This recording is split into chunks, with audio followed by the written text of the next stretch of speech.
एक बार की बात है, तीन बहनें नैना, सुनैना और काजल अपनी माँ कलावती के साथ रहा करती थी।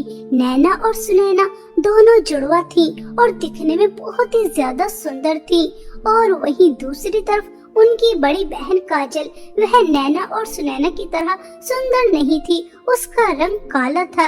इसी वजह से दोनों बहनें काजल को अपनी बड़ी बहन नहीं मानती थी, उसका बहुत मजाक उड़ाती थी, उसके ऊपर हंसती थी। यहाँ तक कि एक दिन दोनों बहनें अपनी माँ से कहती हैं, मम्मी, आपको यह काली कलूटी बंदरिया कहाँ पर मिली थी? क्या आप इसे कचरे के डब्बे से उठाकर लेकर आई थी? आप भी कितनी ज्यादा सुंदर हैं। हम दोनों जुड़वा बहनें तो किसी अप्सरा से कम नहीं है। एक बार जो हमें देखता है, बार बार पलट कर देखना चाहता है। और ये तो हमारी बड़ी बहन कहीं से नहीं लगती। हमारे घर पर काला धब्बा है, धब्बा। पता नहीं कहाँ से आ गई काली कलूटी। नैना और सुनैना, बस बहुत हो गया। यह तुम्हारी बड़ी बहन है और मुझे बहुत प्यारी है। तुम्हें इसका रंग दिखाई देता होगा, लेकिन मैं इसका मन देखती हूँ, बिल्कुल शीशे की तरह साफ। किसी के लिए कोई छल कपट नहीं, सबसे प्यार करती है, तुम्हारी तरह नहीं है। चलो अपनी बड़ी बहन को भी शॉपिंग पर लेकर जाओ। कलावती नैना और सुनैना को बहुत सुनाती है और वह काजल को नैना और सुनैना के साथ शॉपिंग करने भेज देती है। तीनों बहनें मॉल पहुंच जाती हैं। तभी वहां पर कुछ औरतें तीनों बहनों को देखकर बातें करने लगती हैं। देखो देखो कावेरी बहन, इन तीनों बहनों में कितना जमीन और आसमान का फर्क है। दो जुड़वा बहनें तो पूर्णिमा की चांद की तरह चमक रही हैं और एक बहन अमावस की रात। ऐसा लगता है जैसे हंस के साथ कौवा चल रहा है। इस काली कलूटी की तो पता नहीं शादी भी कैसे होगी। अगर कोई शादी करके ले भी गया तो बेचारे के घर में अंधेरा ही हो जाएगा। इस तरह से सभी औरतें बेचारी काजल का बहुत मजाक उड़ाती हैं। काजल को बहुत दुख होता है। तीनों बहनें शॉपिंग करके घर वापस आ जाती हैं। तभी सुनैना अपनी माँ से कहती है, मम्मी मम्मी, बस अब हम इस काली कलूटी के साथ बाहर बिल्कुल भी नहीं जाएंगे। आपको पता है इस काली कलूटी बंदरिया की वजह से हम दोनों बहनों की कितनी ज्यादा इंसल्ट हुई है। हमें कोई शौक नहीं है रोज रोज अपनी इंसल्ट करवाने का। नैना और सुनैना, इन सब में तुम्हारी इंसल्ट कहाँ हो रही थी? वह सब तो मुझे काली कलूटी कह रही थी, मुझे चांद पर ग्रहण बता रही थी। इंसल्ट तो मेरी हो रही थी। तुम जानती हो, जब वह औरतें मेरे रंग रूप का मजाक उड़ा रही थी तो मुझे कैसा लग रहा था। लेकिन तुम नहीं समझोगी, क्योंकि कभी तुम्हारा किसी ने रंग रूप को लेकर मजाक नहीं उड़ाया ना, क्योंकि तुम तो सुंदर हो। लोगों को सुंदर लोग पसंद आते हैं। हाँ, सबको सुंदरता ही पसंद होती है, बदसूरत इंसान किसी को पसंद नहीं आते, इसलिए कोई तुझसे प्यार नहीं करता। और हम भी। नैना और सुनैना, तुम गलत कह रही हो। इंसान की सुंदरता उसके चेहरे से नहीं होती, उसके दिल से होती है। अरे मैं तो बातों बातों में भूल ही गई। तुम्हारी मौसी की बेटी की शादी है, कल हम सबको जाना है। समय पर तैयार रहना, ठीक है? और अब ये बातें करना बंद करो। नैना और सुनैना मुंह बनाकर वहाँ से चली जाती हैं। अगले दिन तीनों बहनें शादी में जाने के लिए तैयार हो रही थी। तभी दोनों बहनें काजल का मजाक उड़ाते हुए कहती हैं, नैना देख, यह काली कलूटी किस तरह से तैयार हो रही है। चाहे कितने भी अच्छे से तैयार हो जाए, लेकिन लगेगी तो ऐसी की ऐसी ही जैसी है। काली कलूटी बदसूरत, हमारी तरह सुंदर तो नहीं हो जाएगी। और यह देख, इसके काले हाथों पर यह नेल पॉलिश कैसी लग रही है। मेरी तो हंसी ही नहीं रुक रही। यार यह कितनी ज्यादा बदसूरत है। काजल अपनी दोनों बहनों की बात एक कान से सुनती है और दूसरे कान से निकाल देती है। तीनों बहनें तैयार होकर अपनी माँ के साथ शादी में चली जाती हैं। लेकिन बेचारी काजल को शादी में भी अपने रंग रूप की वजह से बहुत कुछ सुनना और सहना पड़ता है। शादी में सभी उसका बहुत मजाक उड़ाते हैं। औरतें हो या लड़कियाँ, बेचारी काजल को देख देख कर हंस रही थी। काजल से यह सब कुछ बर्दाश्त नहीं हुआ और वह शादी छोड़कर बाहर आ जाती है और बहुत रोती है।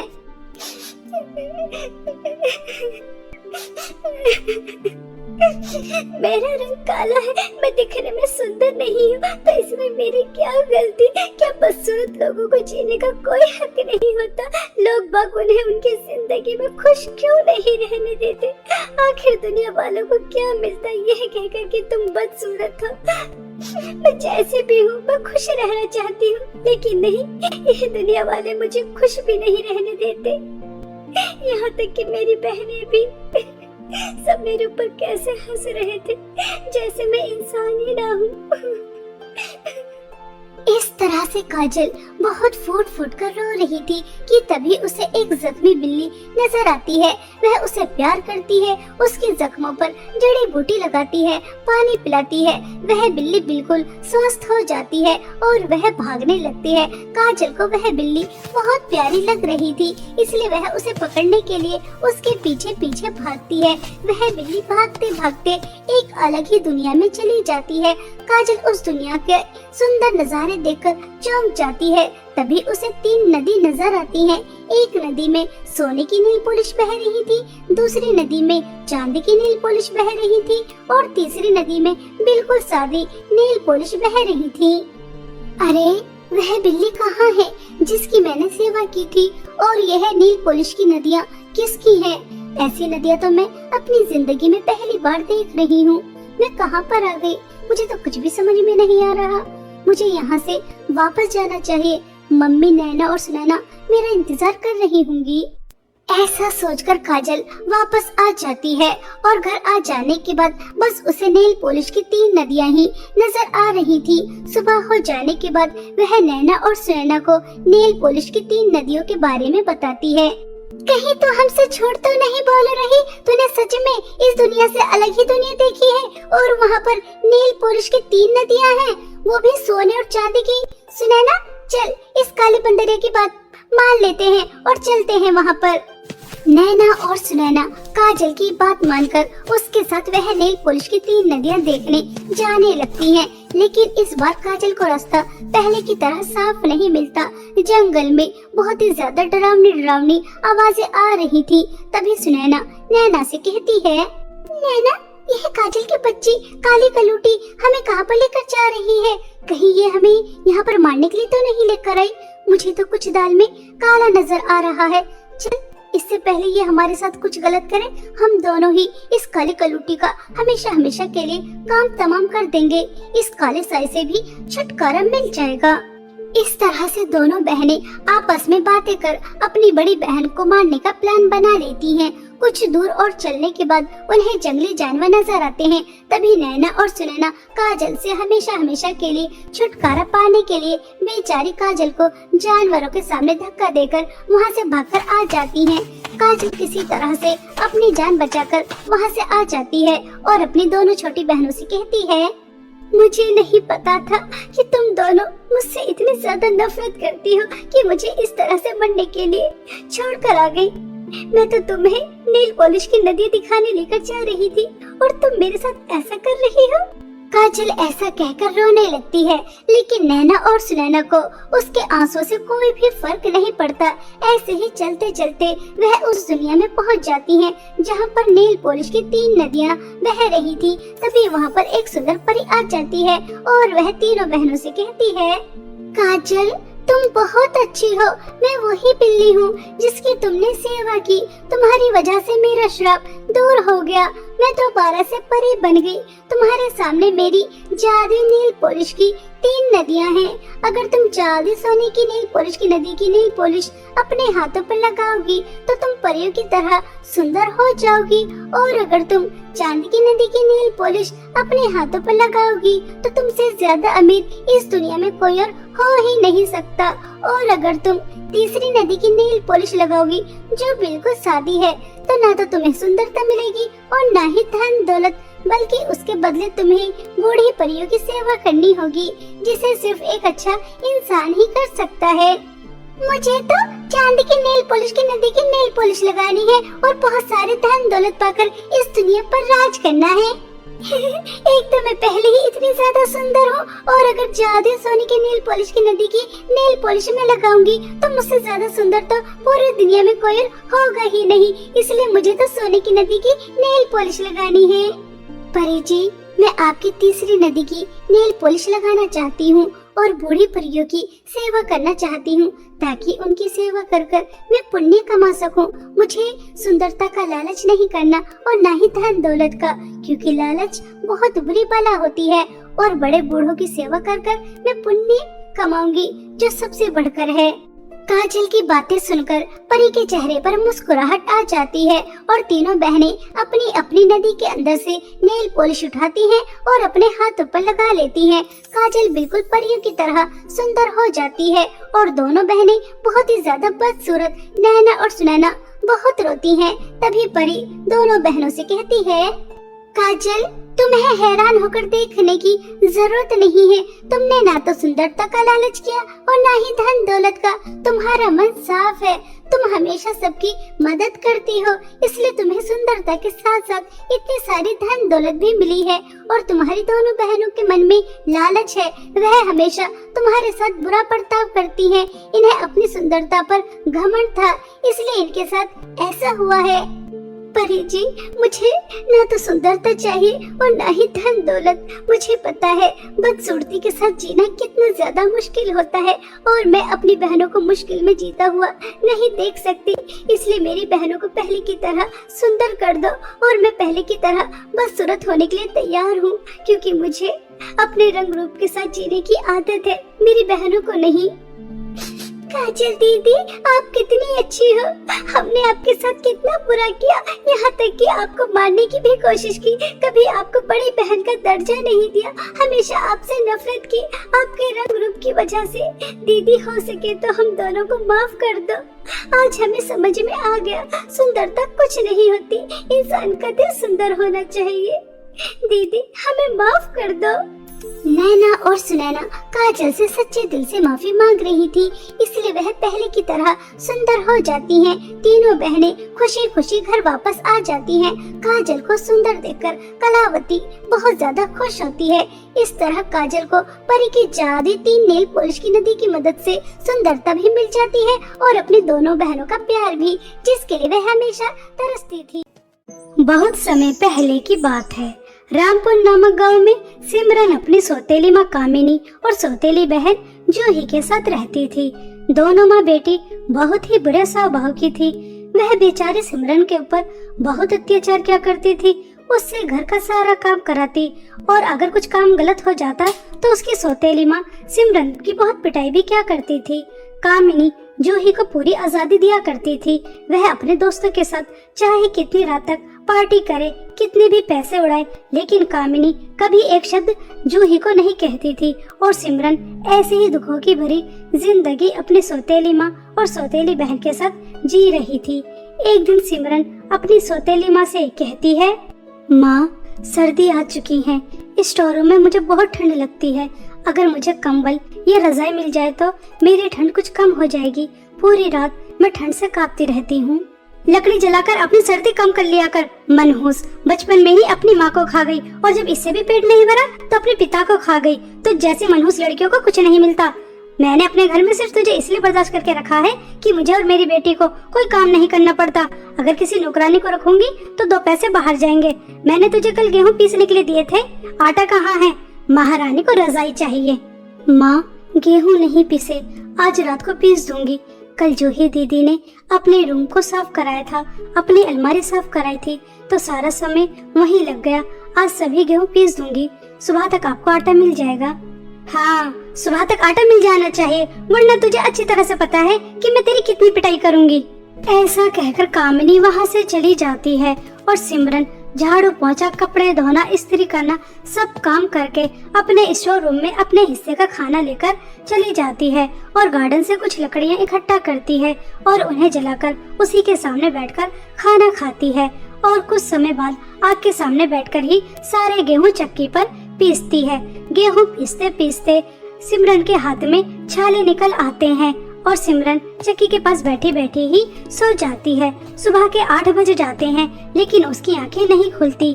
तभी जूही बहुत गुस्से में सिमरन के पास आती है और उससे कहती है, क्यों नौकरानी, तुझे एक बार की बात समझ में नहीं आती? माँ ने तुझे कितनी बार कहा है कि तुझे सुबह को 5 बजे उठना है, 8 बजे नहीं। मम्मी और मुझे कितनी भूख लगी है, तुझे इस बात की जरा भी चिंता नहीं है। चल जल्दी से हमारे लिए नाश्ता तैयार कर। और हाँ, ये रहा मेरा सुंदर लहंगा, इस पर इस्त्री भी कर देना। और उसके बाद तुझे मेरे मैनिक्योर और पेडिक्योर भी करना है। मेरा मुंह क्या देख रही है, चल काम पर लग जा। जूही दीदी, मैंने पूरी रात गेहूं पीसे हैं, जिसकी वजह से मेरे हाथों में छाले निकल आए। अगर मैं दवाई लगाकर थोड़ी देर आराम कर लूंगी तो उसके बाद मैं आपके लहंगे पर इस्त्री भी कर दूंगी और आपका मैनीक्योर और पेडिक्योर भी कर दूंगी। लेकिन दीदी, नाश्ता आप खुद बना लो। क्या कहा? नाश्ता और मैं बना लूं? तेरा दिमाग तो खराब नहीं हो गया? मैं घर की शहजादी हूँ और शहजादियाँ कभी काम नहीं क्या करती। तेरे हाथ में छाले निकल रहे हैं, इससे हमें कोई फर्क नहीं पड़ता। चुपचाप हमारा नाश्ता तैयार कर और उसके बाद जो काम दिया है उसे खत्म कर। आई बड़ी आराम करने वाली, चल यहाँ से। जूही को जरा भी सिमरन के ऊपर दया नहीं आती और वह सिमरन को काम बताकर चली जाती है और सिमरन नाश्ता बनाने के लिए चली जाती है। उसके हाथ में बहुत दर्द हो रहा था, लेकिन बेचारी सिमरन करती भी तो क्या करती, उसकी सुनने वाला घर में कोई नहीं था। सिमरन पहले तो नाश्ता तैयार करती है, उसके बाद दोनों माँ बेटियों को नाश्ता देती है और नाश्ता देने के बाद जूही के लहंगे पर इस्त्री करने चली जाती है। इस्त्री करते समय सिमरन गहरी सोच में चली जाती है। अगर आज माता पिताजी जिंदा होते तो कितना अच्छा होता। मैं अपनी सौतेली माँ और सौतेली बहन का अत्याचार नहीं सह रही होती। मुझसे घर का कितना ज्यादा काम करवाया जाता है, जैसे मैं इंसान ही ना हूँ। मेरे हाथ में कितना दर्द हो रहा है, लेकिन मेरी सौतेली माँ और सौतेली बहन को जरा भी फर्क नहीं पड़ता। वो मुझसे इतने दर्द में भी काम करा रही हैं। काश मैं भी अपने माता पिता के पास चली जाऊं तो अच्छा रहेगा। सिमरन ऐसा सोचकर रो रही थी। तभी सिमरन को किसी चीज के जलने की बू आती है। जैसे ही सिमरन लहंगे की तरफ देखती है तो पूरा लहंगा पूरी तरह से जल चुका था। ये देखकर सिमरन घबरा जाती है, क्योंकि उसे अच्छी तरह से पता था इस लहंगे की उसे बहुत महंगी कीमत चुकानी पड़ेगी। अरे नहीं, ये क्या अनर्थ हो गया। अगर इसके बारे में जूही दीदी और माँ को पता चल गया तो पता नहीं वो मेरे साथ क्या करेंगी, कहीं मुझे जान से ही न मार दें। ऐसा कहकर सिमरन बहुत घबरा रही थी। तभी वहाँ पर जूही आ जाती है और अपने लहंगे को जला देखकर आग बबूला हो जाती है और वह सिमरन के एक जोर से थप्पड़ मारती है और चिल्लाकर अपनी माँ को बुलाती है। मम्मी, मम्मी, जल्दी से यहाँ आओ। देखो, इस नौकरानी ने मेरा कितना सुंदर लहंगा जला दिया। इस नौकरानी की पहले ही मेरे इस लहंगे पर नजर थी और इसने जानबूझकर मेरा लहंगा जला दिया। मम्मी जी, जल्दी से यहाँ आओ। जूही की आवाज सुनकर कामिनी भाग कर आती है। तभी जूही कामिनी को सब बताती है किस तरह से सिमरन ने उसका कीमती लहंगा जला दिया।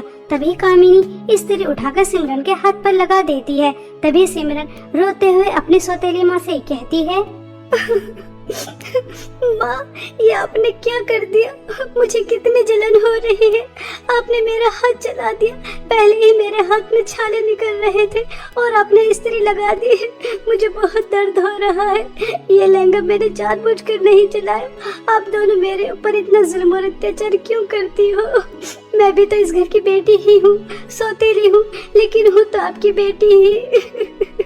मैंने कभी तुझे अपनी बेटी नहीं समझा। तू नौकरानी है तो नौकरानी ही रहेगी। पहले ही मेरी बेटी का इतना सुंदर लहंगा जला दिया, अब तुझे एक हफ्ते तक अन्न का एक दाना नहीं मिलेगा। तब तुझे पता चलेगा कि नुकसान करने की क्या कीमत चुकानी पड़ती है, मनहूस। ऐसा कहकर जूही और कामिनी वहाँ से चली जाती हैं और बेचारी सिमरन रोते हुए अपने जले हाथ पर ठंडा पानी डालती है, उस पर टूथपेस्ट लगाती है और उसके बाद अपनी माँ की तस्वीर को देखकर बहुत रोती है। ऐसे ही कुछ दिन बीत जाते हैं। एक दिन गांव में राजमहल द्वारा अनाउंसमेंट होती है। सुनो सुनो गाँव वासियों, राजमहल की रानी अपने बेटे की शादी कराना चाहती हैं, इसलिए वह बहुत बड़ी पार्टी का आयोजन कर रही हैं। इस गांव की सभी सुंदर लड़कियों को इस पार्टी में आमंत्रित किया जाता है। सभी लड़कियां सुंदर सुंदर लहंगे पहनकर इस पार्टी में आएंगी। रानी को जो भी सुंदर लड़की अपने बेटे के योग्य लगेगी वे उससे राजकुमार की शादी कराएंगी। यह अनाउंसमेंट सुनकर गांव की सभी लड़कियां खुश हो जाती हैं और गांव की सभी लड़कियां अपनी अपनी तैयारियों में जुट जाती हैं। वहीं दूसरी तरफ जूही अपने लिए बहुत सुंदर लहंगा खरीद कर लेकर आती है और अपनी माँ को दिखाती है। मम्मी, आपको पता है पूरे गांव में सबसे ज्यादा सुंदर मैं ही हूँ। राजकुमार की शादी तो मुझसे ही होगी। देखिए मैं कितना सुंदर लहंगा लेकर आई हूँ। ये लहंगा पहनकर तो मैं और भी ज्यादा सुंदर लगूंगी। और हाँ मम्मी, इस सिमरन की बच्ची से इस लहंगे को दूर ही रखना, कहीं पहले की तरह इस लहंगे को भी न जला दे। हाँ मेरी बच्ची, इस सुंदर लहंगे को मैं उस मनहूस से दूर ही रखूंगी। और मेरी प्यारी बच्ची, इसमें कोई शक ही नहीं है, राजकुमार से शादी तो तुमसे ही होगी। मेरी शहजादी बिटिया बहुत जल्द एक राजकुमारी बनने वाली है। मेरी बेटी राज करेगी, राज। ऐसा कहकर दोनों माँ बेटी बहुत खुश होती हैं और जो ही अपने लहंगे को अपने रूम में रखने चली जाती है। यह बातें सुनकर सिमरन को बहुत दुख होता है। गांव की सभी सुंदर लड़कियां लहंगे पहनकर राजमहल में जाएंगी और वह नहीं जा पाएगी। यह सोचकर सिमरन अपने माता पिता को याद कर कर बहुत रोती है। माँ, आप हमेशा कहती थी कि मेरी शादी एक राजकुमार से होगी, क्योंकि मैं किसी राजकुमारी से कम नहीं लगती। देखिए ना माँ, आपकी बेटी के साथ क्या हो रहा है। आपको तो स्वर्ग से सब दिखाई दे रहा होगा कि मेरी सौतेली माँ और सौतेली बहन मेरे ऊपर कितना जुल्म करती है। ऐसा कहकर सिमरन बहुत रोती है। तभी उसके स्टोर रूम में बहुत सुंदर एक परी आती है और वह परी सिमरन से कहती है, सिमरन, तुम्हें उदास होने की जरूरत नहीं है। तुम्हारी माँ ने तुम्हारी पुकार सुन ली है। उन्होंने मुझे तुम्हारी मदद के लिए तुम्हारे पास भेजा है। तुम्हारी माँ ने तुम्हारे लिए ये सुंदर जादुई लहंगा दिया है। इसे पहनकर तुम राजमहल जाओगी। सच में परी, तुम्हें मेरी माँ ने मेरी मदद के लिए भेजा है। मेरी माँ कितनी अच्छी है। परी, आपको पता है, पूरे संसार में माँ से अच्छा कोई नहीं होता। परी, तुम्हारा भी बहुत बहुत धन्यवाद। आप मेरे लिए मेरी माँ का आशीर्वाद लेकर आई हैं इस जादुई लहंगे के रूप में। अब मैं इस जादुई लहंगे को पहनकर राजमहल में जाऊंगी। मैं बहुत खुश हूँ। सिमरन को जादुई लहंगा देकर परी गायब हो जाती है और जैसे ही सिमरन वह जादुई लहंगा पहनती है तो सिमरन बहुत ही ज्यादा सुंदर हो जाती है, बिल्कुल एक राजकुमारी की तरह। उसके जितने भी जख्म होते हैं वो भी ठीक हो जाते हैं। और अब वह दिन भी आ ही जाता है जिस दिन गांव की सभी लड़कियों को सुंदर सुंदर लहंगे पहनकर राजमहल की पार्टी में जाना था। गांव की सभी लड़कियां और जूही बहुत अच्छे से तैयार होकर राजमहल चली जाती हैं और कुछ समय बाद सिमरन भी अपना जादुई लहंगा पहनकर राजमहल चली जाती है। सिमरन बिल्कुल भी किसी के पहचानने में नहीं आ रही थी। तभी सिमरन को देखकर जूही अपनी माँ से कहती है, मम्मी, ये सुंदर लड़की कौन है? आज से पहले तो मैंने कभी अपने गांव में इतनी सुंदर लड़की नहीं देखी, तो फिर ये कौन है? अरे बेटा, ये कोई आम लड़की नहीं है, ये किसी राजघराने की लड़की दिखती है। जरूर रानी ये राजकुमार से मिलने आई होगी। तुम चिंता मत करो, राजकुमार से तो शादी तुम्हारी ही होगी। वहीं दूसरी तरफ सिमरन बहुत खुश थी। वह राजमहल में बहुत एंजॉय करती है। कुछ समय बाद राजकुमार और रानी भी आ जाते हैं। राजकुमार की नजर जैसे ही सिमरन पर जाती है, वह पहली ही नजर में सिमरन को पसंद करने लगे थे। राजकुमार राजमहल में उपस्थित सभी लड़कियों को छोड़कर सिमरन के पास जाते हैं और उसे डांस के लिए पूछते हैं। सिमरन राजकुमार के साथ डांस करने के लिए तैयार हो जाती है और दोनों डांस करते हैं। रानी समझ जाती है कि राजकुमार को सिमरन पसंद है, इसलिए कुछ समय बाद रानी एक अनाउंसमेंट करती है, हमने इस पार्टी का आयोजन जिस मकसद के लिए किया था वह हमारा पूरा हो चुका है। हमारे बेटे राजकुमार के लिए हमें लड़की मिल चुकी है। हम अपने बेटे राजकुमार की शादी सिमरन से कराना चाहते हैं। यह अनाउंसमेंट सुनकर सिमरन खुश हो जाती है कि उसकी शादी एक राजकुमार से होगी। उसकी माँ ने जो बचपन में कहा था वह बात पूरी हो गई।